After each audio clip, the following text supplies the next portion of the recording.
This is Democracy Now! I'm Amy Goodman. We're continuing our coverage of Friday's massacre in New Zealand when a white supremacist gunman shot dead 50 Muslim worshippers at 2 mosques in Christchurch. We turn now to President Trump's response to the attacks. On Friday, he was asked about the increasing threat of white nationalism. We see today white nationalism as a rising threat around the world. I don't really. I think it's a small group of people that have very, very serious problems. I guess if you look at what happened in New Zealand, perhaps that's a case. I don't know enough about it yet. They're just learning about the person and the people involved. But it's certainly a terrible thing, terrible thing. On the same day of the massacre in New Zealand, that was Friday, President Trump signed his first presidential veto after lawmakers in both houses of Congress voted in favor of a resolution reversing Trump's declaration of a national emergency on the U.S.-Mexico border. Trump claimed there was an invasion occurring on the southern border. Congress's vote to deny the crisis on the southern border is a vote against reality. It's against reality.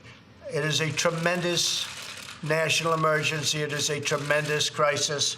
Last month, more than 76,000 illegal migrants arrived at our border. We're on track for 1 million illegal aliens to rush our borders. People hate the word invasion, but that's what it is. It's an invasion of drugs and criminals and people. We have no idea who they are. We're bursting at the seams. You can only do so much. And the only option then is to release them. But we can't do that either, because when you release them, they come into our society. And in many cases, they're stone-cold criminals. And in many cases, and in some cases, you have killers coming in and murderers coming in, and we're not going to allow that to happen. President Trump's use of the word invasion came just hours after the New Zealand gunman issued a manifesto where he described immigrants as invaders. In the same manifesto, the gunman praised Trump as a symbol of renewed white identity and common purpose. Well, for more, we're going to Khaled Beydoun, law professor at the University of Arkansas, author of American Islamophobia, Understanding the Roots and Rise of Fear. We're also joined by Christian Picciolini, founder of Free Radicals Project, a nonprofit helping people disengage from hate and violent extremism. Picciolini was a leading neo-Nazi skinhead and far-right extremist in the 80s and 90s, now the author of White American Youth, My Descent into America's Most Violent Hate Movement and How I Got Out. We welcome you both to Democracy Now! Professor Khaled Beydoun, can you respond to what happened in New Zealand? Yeah, generally, first it just kind of struck me as an individual, being Muslim American myself, having family members who wear the hijab, having family members who were going to the mosque. The next day, I myself was going to the mosque. So, it struck a real deep personal chord. Fear, obviously, because this kind of thing can happen in the United States, especially with the kind of brazen rhetoric we see from the president. So before I can kind of wrap my head around, the politics of everything, it was a real kind of moment of chilling fear that set in.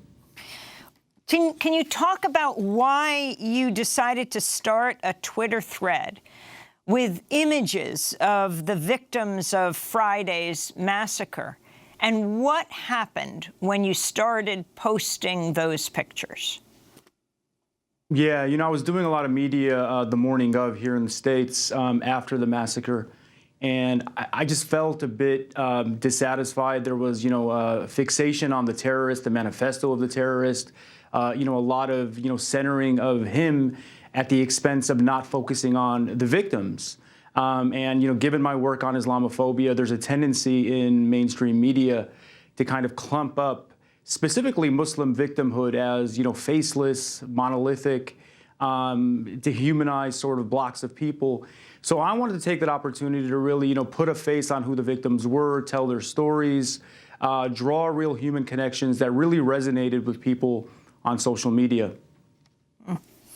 And what was the response to what you started posting? It was, a series of responses. I think that the most sort of striking responses were after the thread had caught some attention and was, generating an audience. I was getting messages from family members of a lot of the victims, friends of the victims, classmates of the victims telling me more about them, feeding me with more intimate information about who they were.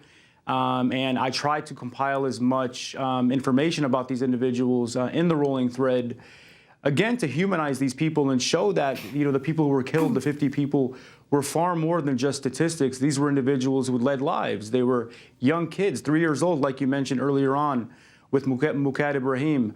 There were individuals who were old as 72, somebody like Saeed Nebi, who was the first identified victim, standing at the door, who welcomed in the terrorist into the mosque. So I tried as much as possible to really put a face on who these people were, illustrating stories, again, that showed that these people were far more than just statistics. Can you respond to the alleged shooter in his so-called manifesto, more than 80 pages, praising Trump as a symbol of renewed white identity and common purpose?